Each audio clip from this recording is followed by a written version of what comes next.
Hey guys, welcome back to my channel. My name is Kate Santana. I am a wife and a mom of almost 2.5-year-olds Olivia Joy, and I am 32 weeks pregnant with baby Eden Elizabeth. So as you can tell by today's title, I want to update you just a little bit on what's been going on with my parenting of Olivia, who is my almost 2.5-year-old. And essentially, I just want to talk you through a little bit of a reset that I am doing with her because I think it's super necessary. So if you've been following my channel for a while, you know that we are pretty Montessori based around here, and that's not going to completely change. However, I'm starting to incorporate other philosophies as well, or just moving away from feeling the need to be strictly one thing or the other, because I just feel like I can take the best of a lot of different philosophies and kind of make them work for my unique child in our unique situation. As a parent, we kind of learn this, that our child and our situation is going to be different than everybody else's. It is a unique relationship that's unlike anyone else's in the world. Our child is unique and we find what works for them. And a lot of times these philosophies, they really help to structure your time or to point you in the right direction. But I feel like we've just needed a bit of a switch up, and it's not that anything was wrong with Montessori. It's just that we've had some issues, I guess, which I'll get into in just a second. And essentially, I just felt like something needed to change, and I've been kind of exploring what that is and how to be even more intentional with her, some of which is Montessori based and some of which is not. But I'm trying to just focus on what she needs and being really intentional with her interests, which is very Montessori, like follow the child. But just thinking about what is going to be the best for her right now, given this particular time. Also given the fact that she is going to be an only child for just a few weeks more, and then we'll have this huge transition with a baby sister. So I'm thinking about how I can create habits with her now that will sustain us through that newborn time as well. Separately, some of you have been asking to see her bedroom. So I'm gonna show you how we've been intentional in setting up her bedroom, and also minimal when it comes to a lot of things with her in her bedroom, really sticking to the basics and the things that she really needs. So we have that there as well.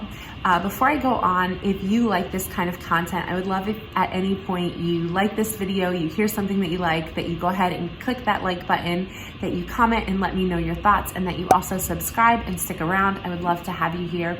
You can also follow me over on Instagram at Sweet Home Santana. Okay, so just a really brief sort of, I don't want to spend too much time on it, but where things started to go wrong the past few weeks. So Olivia has like super curly hair. I know this is random, but whenever I do her hair, which is I wash it once a week, and then I also do like a refresh several times throughout the week, I have to put several products in it when she gets out of the bathtub. And so we got in sort of like a bad habit, which at first didn't seem that bad, of me giving her my phone and she would watch some things on YouTube. She really liked to watch just really basic videos about colors, the alphabet.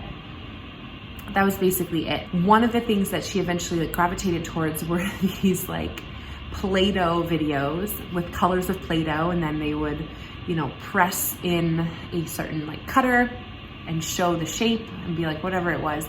And the egg videos, so like opening a color egg and seeing what's inside. So she started to want to do these things on her own. And she loved being in the kitchen helper with Play-Doh, and she was imitating the videos. She would say like red, red, and like shake it and like open it and say these certain things. We had some Play-Doh, some eggs for her, and we would like hide things inside. The issue was that she became so attached to doing it like the quote unquote right way that she saw in the video, that she would freak out if anything didn't go wrong. She wasn't really experimenting. She was more like, I have to do it this certain way or I'm gonna scream like not working, and like throw a fit. And she constantly wanted to do the Play-Doh, but she couldn't master it on her own. She needed my help all the time, and she was miserable. Like she wanted to do it, that's all she wanted to do, but she got more and more angry as like the days passed. So what I basically said to her the one night a few nights ago is I was like, baby, tomorrow, a lot of the things, the old things you've been playing with, they're gonna be gone. Like we're not gonna do them anymore. And we're gonna do some new things. And she listened to me, she was like, new things, okay. She obviously didn't completely understand. The first time we took a bath when I decided she's not watching these videos anymore. She had like a mini meltdown, which was expected. I told her multiple times before we got in the bath, we are not gonna watch mommy's phone when you're done with the bath. We're not gonna watch mommy's phone, we're not gonna watch mommy's phone. But when it came down to it and we didn't do it, she was very emotional. But it lasted maybe like 10 minutes, 15 minutes, and she was fine. So I was proud of her for getting over it. She has asked for her eggs and her Play-Doh multiple times in the past few days, but has never thrown like a temper tantrum over it or gotten super emotional. And I've made sure that I've filled in the time with other new activities. So those are some of the things I'm gonna talk to you about today. And if you're a homeschooling mom at all, you'll be probably familiar with this concept of like a morning basket. I'm just gonna call ours like a school basket, a learning basket, maybe a morning basket. I won't always have time to do it in the morning with her, but I want to do it at some point throughout the day. So that is one of the things that I have been replacing the Play-Doh egg fiasco with, which I'm excited about. So we kind of previewed morning basket today, but to be honest, we didn't get all the way through it, and I ordered something that's not here yet. So this is our morning basket. I got this basket from Aldi a while ago, and I just want to quickly show you what's in here. I thought I wasn't gonna start like school with her until she was like 5 or 6. She's 2.5, and I'm like, we need to start doing something. I'm not doing this because I feel like she needs to learn or needs something academic, but truthfully, she loves to learn. She loves doing these things, and if it ever appears as if she's not loving it, we will stop doing it. It's not something I'm doing to try to get her to be like advanced in schooling. It's just something to do to engage her and that she is going to enjoy doing at this age. Okay, all that said, first thing, I forget exactly where I got these flashcards. I want to say it was like the dollar store or something. Oh, it was Ollie's Bargain Outlet. I should totally go back there and get more flashcards. Yes, I'm going to.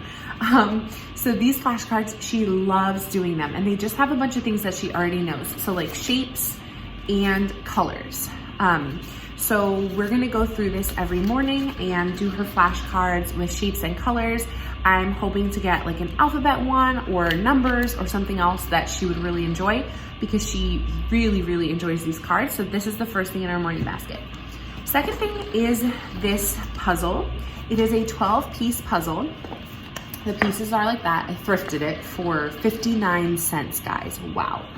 At some point, I plan on buying more from Mud Puppy, because this is the perfect puzzle for her.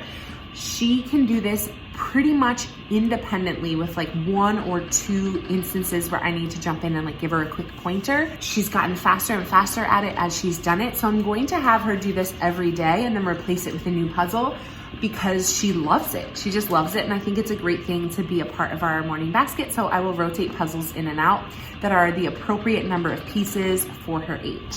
Next thing is we are going to read out of the Jesus Storybook Bible every day. My sister got this for her when we dedicated her when she was about like 9 months old. It's great. She loves listening to it. She loves learning about Jesus. She already has somewhat of a foundation, especially of like the Christmas story. So I want to give her a foundation of a few more of the stories.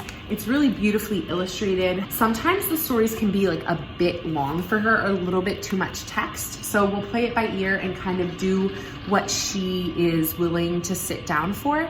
But she's been sitting for longer and longer pieces.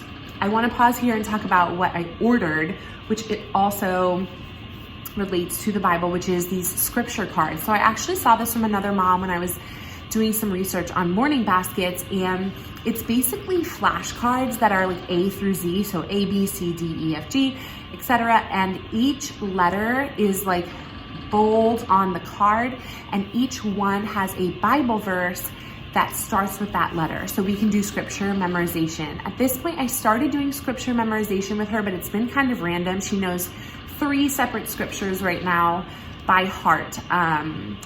But I'd love for her to know more, and I just don't know like which ones to pick or how to really reinforce it. We kind of randomly do it. So instead of it being random, I want it to be a part of morning basket. So when I get those flashcards in, I'll definitely show you guys. I am really excited for them. And I will leave a link down below for the Etsy shop where I got them. Last thing really that's in my morning basket are read aloud books. So I have 3 books that I think are really important teaching books, and not just like for fun books. So the first one I showed this in another video. I will link it down below because a lot of you asked about it. It's called Just Because I Am. I thrifted this book as well, but it talks about emotions, feelings, importance of yourself, just like self-worth, and also the ability to say no to things you don't want to do. I'm actually really kind of like proud, if I can say that, of Olivia's understanding of feelings, because we talk about it so much. It's like one of the things that I emphasize a lot, and I feel like it's a mom win. Like, I'm getting through to her when it comes to this, because in so many other areas, I feel like I'm just all over the place. Today, for instance, at one point she was not listening to me, and I like kind of got like clearly visibly annoyed, and she was like, "Mama is upset." And I said, "Yes, Mama is upset. Do you know why Mama is upset?" And she was like, "Because I'm not listening to you." And I said, "Yes, I want you to listen to me. And when you don't listen, sometimes it makes Mommy upset." And then she was like, "Okay." And I was like, "Next time, will you listen?" She was like, "Yes." And then she was like, "I am happy now." She always tells me, like, if she's upset about something or sad, once she kind of resolves it, like we had this talk and she felt better, she was like, "I'm happy now." So she can recognize emotions in other people. She can recognize emotions in herself. So I want to continue to like hammer that home, because I think it's just so important for her at this age to start to recognize the big emotions that she's having, and even the big emotions that Mom is having. We thrifted this book, and to be honest, I read it today and like for the first time like teared up, because I was like, this is such a nice book. But it's about this beautiful fish who's really mean, and nobody likes the fish because he's so mean. And he's like, "Why doesn't anybody like me? I'm beautiful." And then he decides to be nice and give away his little shiny scales, and he gives them away, and he's so happy, and he's like never been happier before, even though his beauty, his like outer beauty has diminished because he's shared it with everyone else. He's so happy because he's made everyone else happy. So I love the moral to the story. Not sure she's gonna get it right away, but I think it's a great story to read and to talk about. And maybe if we read it every day, she will start to see the importance of sharing. Like, she asked me at the end, "He shared? Like, what did he share?" I was like, "Yeah, he shared his little shiny scales." She sometimes has an issue with sharing. So I think will be a good book to reinforce that like sharing with others actually is very fulfilling. So love this book. We're gonna keep that in there every day. And then for now, we're also gonna do sunshine and snowballs every day to talk about the weather and to really get her like a good understanding of weather. And also just because she loves this book, she loves looking for the ladybugs in here and looking at, yeah, just the bugs in general. But it talks about the weather of every day, or every season, sorry. So there's lots of different weather days that we can talk about in here. Snowy days, windy days, the wind blows hard across the field, like stormy days. So I want to reinforce weather with her for right now. So we're gonna keep this in here. My 3 read aloud books, which again are these 3, I'm going to rotate as soon as we start getting bored. I'm not gonna say like every month or every week. We'll see when she just doesn't wanna listen to them anymore. And then I'm probably gonna add some more flashcards, and I'm definitely adding the scripture memory card. So that is it for our morning basket. And this is something that I hope to do with her every day. This basket is hers. Even when the baby is here, I want to take time every day to give her this special one-on-one time where we're learning together, we're reading together, we're memorizing together, and we're just having a really good time exercising our brains, because I think she really does love that. So those are the things that I'm trying to do, or one of the things I'm trying to do with this reset of like throwing away some of her old toys and just replacing it with new, better behavior, or new, better routines, I should say. So I'm gonna jump in and show you guys her room and how we're intentional with that. Olivia's room in this house is much bigger than it was in our last house, so we've had to make a few adjustments, but as you can see here, this is her dresser, and this big art piece that we had in our family room at the other house is now in her room. We just have a few little things on the top of the dresser. So her clothes really are organized into one drawer of pants and then one drawer of long sleeve shirts. And that's pretty much it. The bottom drawer has short sleeve, which obviously she's not wearing right now. The top on the other side has some underwear, some socks, and just like some old stuff that is a little too small. And then the other 2 drawers are just like miscellaneous, some sleep sacks and some like a car seat cover, a shopping cart cover, stuff like that. Next to her dresser, we have her little reading corner. So we got these shelves from my parents for Christmas this year, and there's tons of books on them.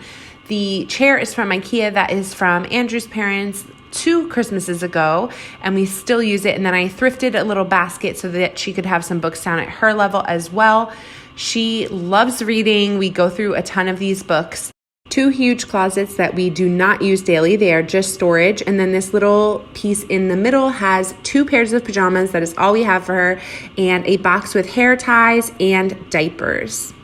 Over here, we have her pickler, which she loves to climb on during bedtime and anytime that we are in her room.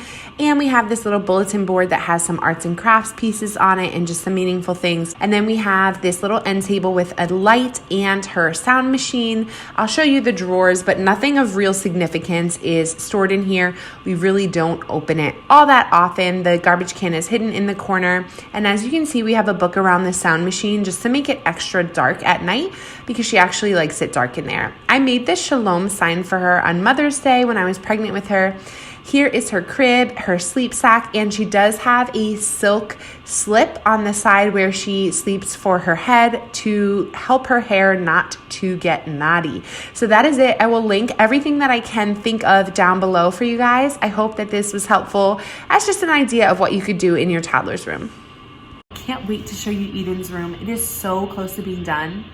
And I want to show it to you, but it's not done yet. So I'll show you soon. I hope you guys are doing well. I'm sorry I wasn't able to upload last week. I hope I'm able to upload every week now until the baby is born, but we will see. Things are definitely moving along and I'm feeling the end of pregnancy a bit. So I appreciate you guys being here. I hope you're doing well and I'll talk to you soon. Bye guys.